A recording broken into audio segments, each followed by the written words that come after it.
उसके बाद उसने अपना खोल बंद कर दिया और शिरीन के पास जाकर झुक गया और सो गया। मुफा की क्या ही बात करें, क्योंकि ये अभी एक बच्चा ही था और इसी वजह से वो अभी भी आसानी से नींद महसूस कर रहा था।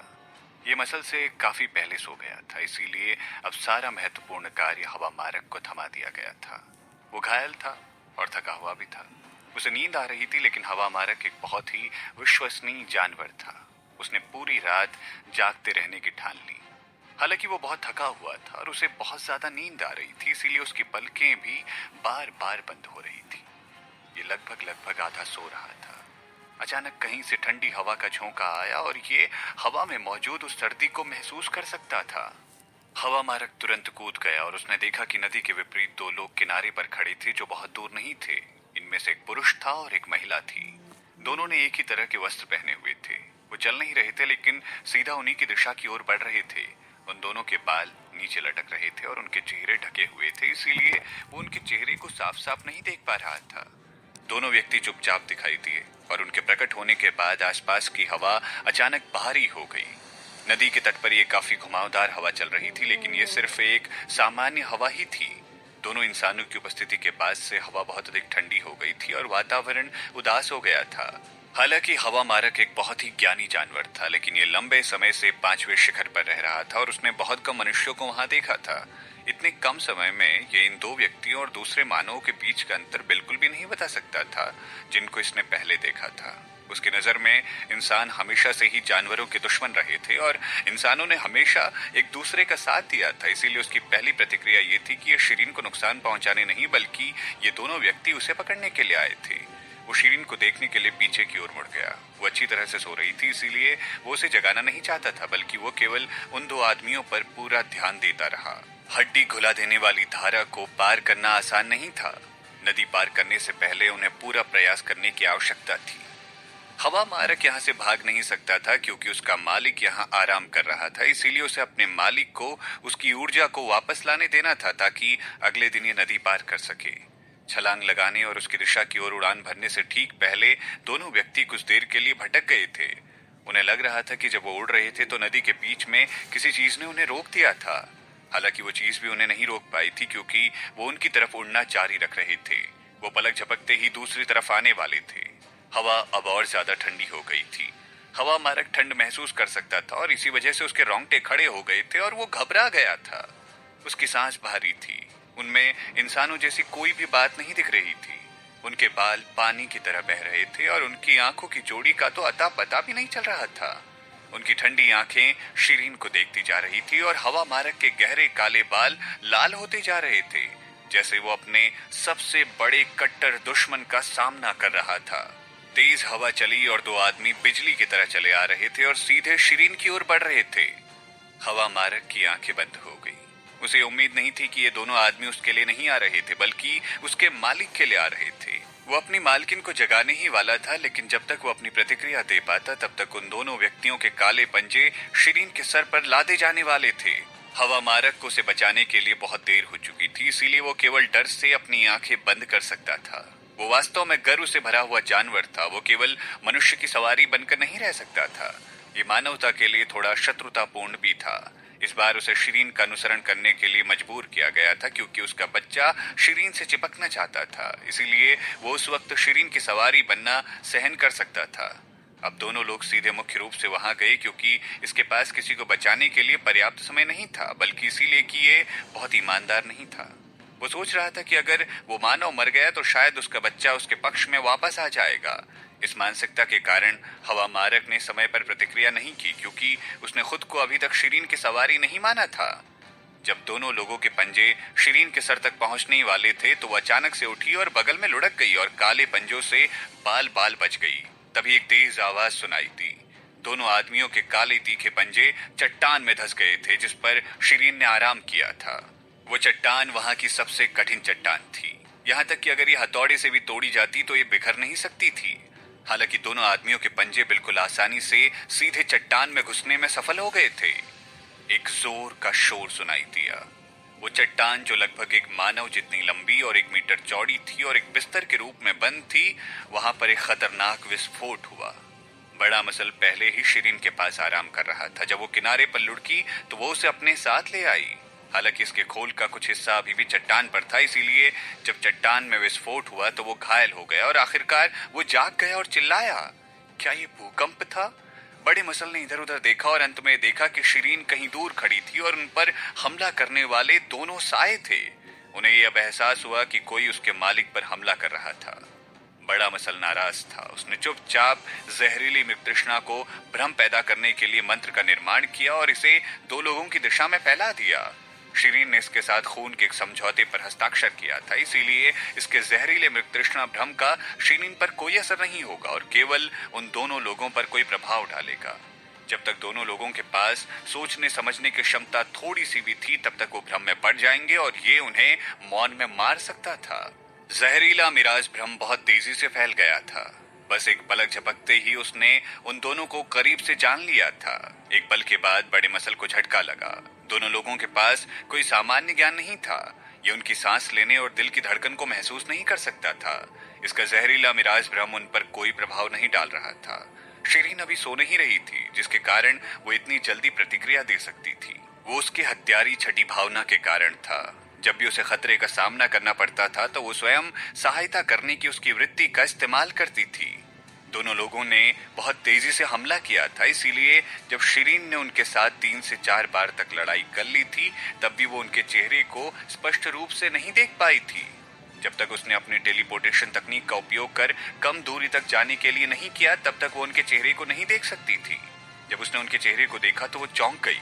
यहाँ उसकी आंखें चौड़ी हो गई थी। रमाकांत राव और शशिकला, ये दो लोग रमाकांत राव और शशिकला थे जिन्हें कुछ दिन पहले ही मार दिया गया था, लेकिन उसे जल्द ही पता चला कि उनके साथ कुछ तो गलत था। जो कोई भी लड़ाई में था वो हमेशा अभिव्यंजक होता था। भले ही उनके चेहरे का पक्षाघात था, हमेशा कुछ सूक्ष्म चेहरे के भाव होते हैं, चाहे वो एक गुस्सा, गंभीर या एक थका हुआ ही क्यों ना हो। हालांकि इन दोनों के पास अभिव्यक्ति की कमी थी, जैसे कि उन्हें पत्थर से उकेरा गया था जिसमें कोई अभिव्यक्ति नहीं थी। केवल उनकी एक जोड़ी आंखें लाल रंग की थी। उनके नाखूनों का आकार भी 1 फुट से अधिक लंबा होता है। उनके 10 नाखून काले खंजर की तरह थे जो सांसों की ठंडक के साथ अंधेरे में चमक रहे थे। उसके चारों ओर बहुत आक्रोश था। वो इंसान नहीं थे। उन दोनों की युद्ध कला तकनीक अब 10 गुना बेहतर हो गई थी और अधिक घातक तथ्य ये था कि उनके पंजे जहरीले थे। जब उन्होंने अपने पंजे लहराए तो दूर दूर तक पेड़ों पर हवा के झोंके आए। शिरीन देख सकती थी कि पेड़ वास्तव में बिजली की गति से सिकुड़ गया। जब ये दोनों उस पर उड़कर गए थे और पत्तियों को गिरा दिया गया, तुरंत वो पेड़ टुकड़ों में टूट गया। ये एक बहुत मजबूत जहर था। ये जहर कुछ हद तक अलग था और जानलेवा भी, जो उसने आमतौर पर देखे थे। ये एक बदबूदार गंध के साथ एक घातक बीमारी की तरह थे। सौभाग्य से शिरीन ड्रग्स और जहर के साथ खेलती थी, इसीलिए उसके पास एक एंटीबॉडी वाला शरीर था। इसके अलावा उसने इससे पहले एंटीबायोटिक दवाओं का सेवन किया था ताकि वो इस तरह के जहरीले वातावरण से बच सके। हालांकि वो अपने गले में खुजली महसूस कर सकती थी।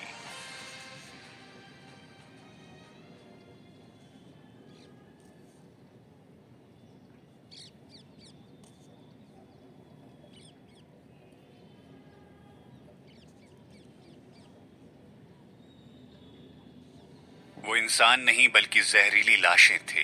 आधुनिक युग में शिरीन ने दक्षिण जादू की विचलित कर देने वाली तकनीक के बारे में सुना था और यहाँ तक कि उसने लाशों को नियंत्रित करने की तकनीक का भी अध्ययन किया था। इन दोनों जहरीली लाशों को दक्षिणी तकनीक द्वारा नियंत्रण की गई लाश की तरह देखा गया था, लेकिन वो जानती थी कि वो निश्चित रूप से वो नहीं थे। उस प्रकार की लाशों के लिए नियंत्रक को लाशों में हेरफेर करने के लिए पास में ही मौजूद होने की आवश्यकता होती है और उनके चलते नियंत्रित करने के लिए मंत्र का उपयोग करना पड़ता है। इसके अलावा उन लाशों को कूद कर चलना होगा और उनके शरीर बहुत कठोर होते हैं। लेकिन उनके सामने जो दो लोग थे वो स्वतंत्र रूप से चल सकते थे और किसी के द्वारा नियंत्रित नहीं लग रहे थे। उनके शरीर लचीले थे, जैसे कि उनके पास हड्डियां ही नहीं थी। जब वो लड़े वो स्वतंत्र रूप से झुक सकते थे और उनके सर 360 डिग्री भी घूम सकते थे। इसके अलावा दोनों लाशें एक दूसरे के साथ अच्छी तरह से समन्वय में हमला कर सकती थी। जब दोनों ने एक दूसरे का सहयोग किया तो उनकी शक्ति पहले की तुलना में बहुत मजबूत हो गई थी। शिरीन के साथ काफी देर लड़ने के बाद शिरीन ने महसूस किया कि वो उनके खिलाफ लड़ नहीं सकती। छोटा मुफा भी जाग गया था और वो लड़ाई में शामिल हुआ। हालांकि उसके पास छोटा शरीर था, लेकिन ये बहुत ज्यादा सक्षम था। ये दोनों लाशों के चारों ओर एक बिजली की गेंद की तरह घूम रहा था और अपने पंजों का इस्तेमाल कर उन्हें मुक्के मार रहा था। उसके छोटे पंजे कठोर पत्थर को तोड़ने की ताकत रखते थे। जब उसने इन दो मृत लाशों के शरीर पर मुक्का मारा तो वो सुन सकते थे कि उनकी हड्डियां अलग हो रही हैं, लेकिन उनकी हड्डियों के टूटने और मुड़ने पर भी दोनों लाशों को कुछ भी महसूस नहीं हुआ। वो हमेशा की तरह हमला करती रही, यहाँ तक कि रमाकांत राव की खोपड़ी जो छोटे मुफा से टकराई थी, इसी वजह से पूरे शरीर के आकार से बाहर हो गई थी। अब उसके शरीर के आकार को बदला हुआ देखा जा सकता था। उन्होंने एक भी वार को महसूस नहीं किया और उनके घाव वास्तव में जल्दी से अपने आप ही ठीक होने में सक्षम थे। मालकिन वो मानव नहीं है। उनकी पुनर्योजी क्षमता भयावह है। उनके साथ लड़ते रहना अच्छा नहीं है। हमें दौड़ना चाहिए। दृढ़ पत्थर कंगन शिरीन के दिमाग में अब कोई और योजना का निर्माण नहीं हुआ था। वो क्या है? शिरीन ने पूछा। मुझे नहीं पता। ये पहली बार है जब मैं इन्हें देख रहा हूँ। वो ना तो लाश हैं और ना ही जीवित है। शिरीन ने अपने लचीले शरीर का इस्तेमाल किया और दोनों लाशों को घेर लिया। उसने लाश को नियंत्रित करने की तकनीक का अभ्यास किया और यहाँ तक कि पहले एक जॉम्बी को संभालने के लिए उसने इस मंत्र का इस्तेमाल किया था। इसीलिए उसने उन सभी चीजों का इस्तेमाल किया जो वो दो लाशों पर कर सकती थी, लेकिन अफसोस इसका कोई असर नहीं हुआ। वास्तव में क्या किसी ने उन्हें उस पर हमला करने के लिए इस रूप में परिवर्तित किया था? इस तरह की गहन लड़ाई के तहत शिरीन एक उचित विश्लेषण नहीं कर पा रही थी। बेशक उनके साथ लड़ते रहना बिल्कुल भी सही नहीं था, और तो और उसके पास उसकी मदद करने के लिए कोई नहीं था।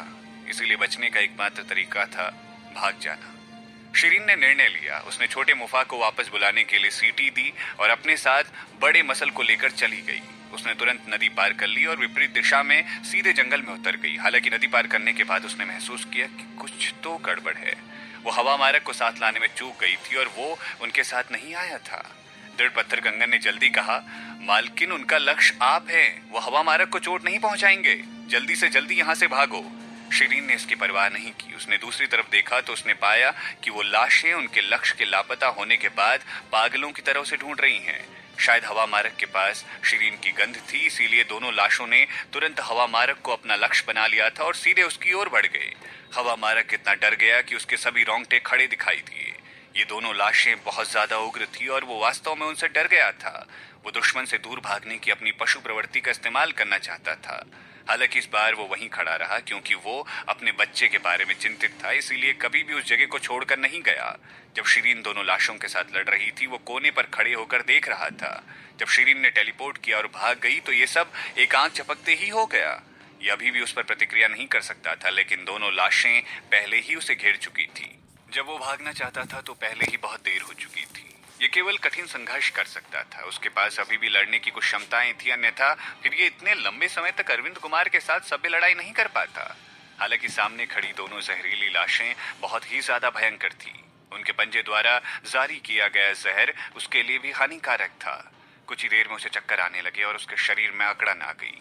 जैसे ही उसने सोचा कि वो इन दो जहरीली लाशों के पंजों से मारा जाएगा तो एक छाया, एक तलवार और एक मजबूत आध्यात्मिक शक्ति के साथ बिजली की गति से दिखाई दी।